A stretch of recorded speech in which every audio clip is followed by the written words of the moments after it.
Hello, everyone. Welcome to Sustainability Modeling Lecture number 5.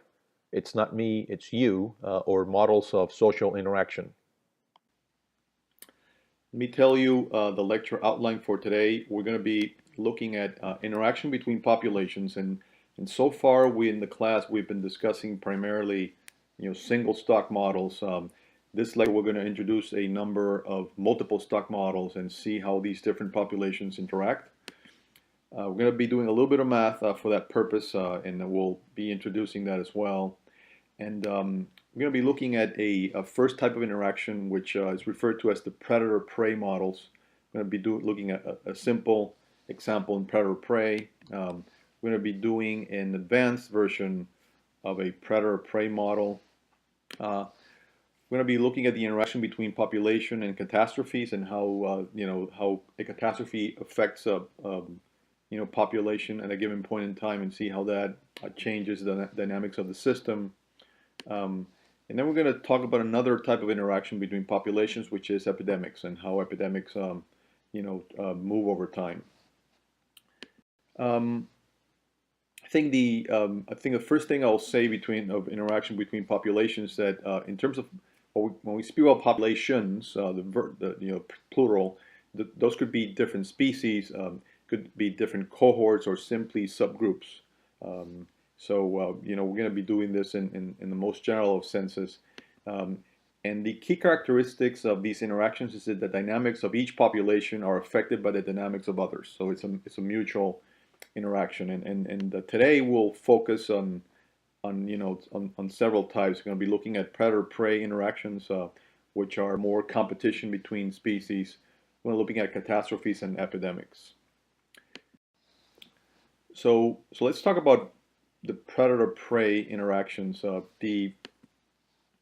simple population interaction of the predator-prey type was derived independently by two scientists, Alfred Lotka in the United States and Vito Volterra in Italy, at about the same time.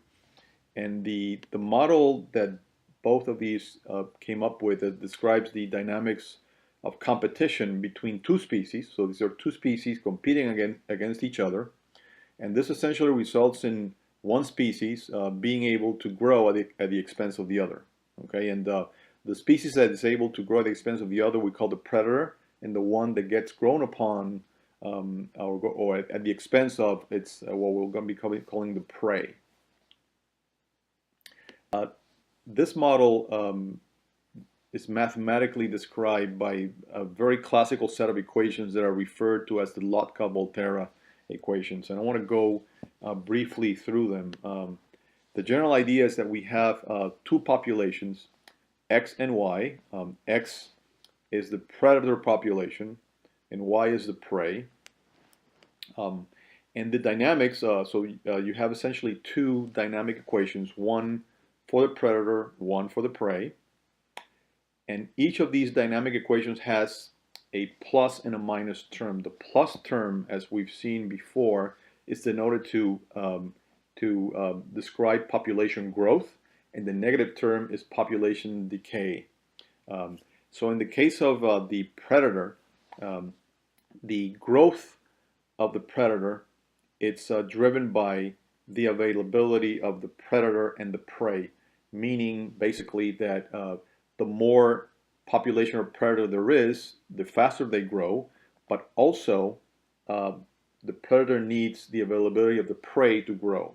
So therefore you have these what we refer to these second order dynamics, and driven by this rate coefficient A. And we're going to be seeing a model of this later in this lecture, and we'll see what the numbers are. And then the predator has a natural rate of death represented by B. So and that causes the predator to decay. So those are the dynamics, the conceptual dynamics of the predator population. The prey, on the other hand, is also able to grow, and it grows naturally, and driven by a coefficient C. And then the death or the decay of the prey, it's not only due to natural causes, but it's also due to the availability of the predator, x. That's why in the prey equation, the decay is driven by these second order dynamics. So those are essentially, that's essentially the essence of the Lotka-Volterra equations. Okay. Now, I like to rewrite these equations just to make have a better understanding of how these dynamics work. And essentially, if you just factor out a few terms, then you can recognize very easily that the first term on the right-hand side of the predator equation denotes that the growth of the predator is driven by the availability of prey. So the growth A times Y of the predator is proportional to the availability of prey Y. Okay. Similarly, in the prey, the death of the prey is driven by the population of predators. Okay, so the more predators there are available, the faster the prey will decay. Okay, so this leads to some interesting dynamics. Now, one useful aspect of looking at multiple species dynamics like this is that you can look at the concept of the equilibrium population sizes, and these are essentially, if these populations were to stabilize, what would be their values? And that they're found simply by setting the equations to 0. So basically, they don't change over time, and you can just set the right-hand sides of both equations to 0, and this allows you to calculate two values of equilibrium populations. One for the prey, y sub e, which is found as the rate b divided by the rate a, and another equilibrium population for the predator, x sub e, which is found by the ratio of constant c divided by constant d. Okay, that's some very simple, just setting to 0 the right-hand sides of the equations and solving for the population sizes. We can do a simple calculation, and let's imagine that we have a we're going to be working on this model later on in this class. Let's imagine that we have two species, foxes and rabbits, and given with these parameters, parameters A, B, C, and D, and notice the units of the parameters.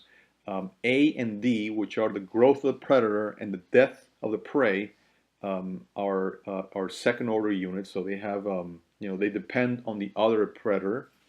And then B and C, which are the death rate of the predator and the growth rate of the prey, are independent, and they just have units of time. And let's imagine that we have an initial population of 100 predators, foxes, and 1,000 rabbits of prey.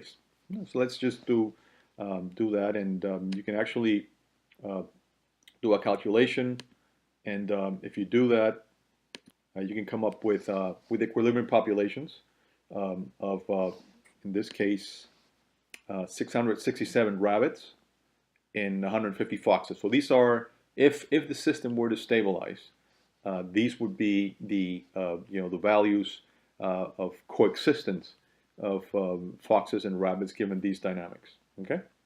Now, I'm going to fast forward. I'm going to show you some Vensim results. We're going to come back and run the Vensim model specifically for this case, but I did want to show you how the outcome looks like, and it's interesting that when you plot the predator and prey populations in a plot like this, you're going to see that they actually both have oscillations, and that's interesting. So the populations don't really stabilize, and this is interesting because in the population models that we discussed last lecture, where we had the carrying capacity and these concepts, essentially in all scenarios, what we saw is that the populations tended to stabilize after a while. Here, we're looking at over 1,000 years, and populations are oscillating all the time.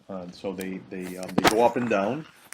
One thing that you'll notice is that they tend to oscillate around the equilibrium value. So if you look at the value for the rabbits, which was 667, it's somewhere in the middle range of the oscillations, and similarly for the foxes, the 150 population, it's in the range for the population of foxes. So that's interesting, and that happens because of this interacting dynamics of the two. Is that you're actually not able, populations don't really stabilize, but they actually oscillate over time.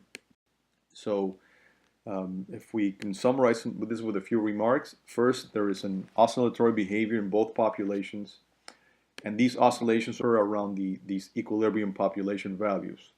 So there's really no static equilibrium. Rather, it's a dynamic equilibrium, meaning that you get the oscillations, and these oscillations are constant over time. The populations go up and down, and they do so over time. And it's interesting because this well-established classical result matches observations in many natural scenarios, and particularly when you have pure competition. And if you look at the large ecological reserves, in South Africa, or the Southern Africa, part of Africa in particular, you see that the populations of several species tend to go through these oscillations. They grow and they die, and then they grow again and die again over multiple years, when they're not intervened. So, and remember that these very simple Lotka-Volterra equations do not consider any type of intervention. No sequestering one species for food or for agriculture or anything like that. So these are really it's pure competition between two species. Okay, so we're going to be looking at this model in a lot more detail, and we're going to be looking at two versions of predator-prey models. One which is the simple case, and then we're going to be making it a little bit more complex. So that's going to be part. I'll take you through part of today's lecture. The next the next type of interaction that we're going to be see later on in the modeling is epidemics, and epidemics are interesting, and some of the dynamics are similar to this predator-prey. The model that's used, there are a number of them, but there's a classical SIR model, SIR, for susceptible, infected, recovered model. And I want to basically flash a little bit the math here and just walk you a little bit through the equations, because we're going to be coming back to this specific example with the Benson model. But essentially, you have three state variables, or three control variables, which are the susceptible population, the infected population, and the recovered or recuperated population. Each of them has again a positive negative dynamic. So the positive means population is growing, and so in the case of the susceptibles grow as a fraction of the recovered, which means that some population that recovers from the illness can become susceptible again. Okay, and some models have this term, some don't, and I wanted to show you this one. The susceptibles decrease because of the possibility of getting infected. Okay, so once they become infected, they're no longer susceptible; they become infected population. The infected individuals grow at the expense of the susceptibles, but they can recover. Okay, so there is an ability to be recovered, and that's a negative term in the infected equation. Okay, once an infected becomes recovered, it's part of the recovery pool, the recovered pool, and the recovered pool grows according to the dynamics of the infected. Okay, the recovered grow at the expense of the infected. So that's sort of the dynamic that's captured there. And similarly to the predator-prey model, you have some alpha, beta, and gamma coefficients that are used to describe the rate of exposition to the epidemic, the rate of infection, the actually catching the disease, and the rate of recovery, getting out of the disease. Okay. We're going to move on and to the next part of the lecture, which is to look at the Benson models. and we're going to be looking at 4 Benson models that are here. The Predator-Prey, and each of these models has its link, so you can actually look at the video. So I'm going to be stitching all of this together in a single video lecture, but you can actually look at the individual videos for each of these cases in YouTube, and also, of course, if you want to view them offline, the videos will also be on Dropbox. So we'll be looking at the Predator-Prey, Simple, the Advanced, the Catastrophe, which I haven't really talked about because the math, it's as you will see, it's a little bit of a combination of the other 2, and the Epidemics, which we just explained. So that's going to take us through the next the next part of the lecture, and so we'll lead with that.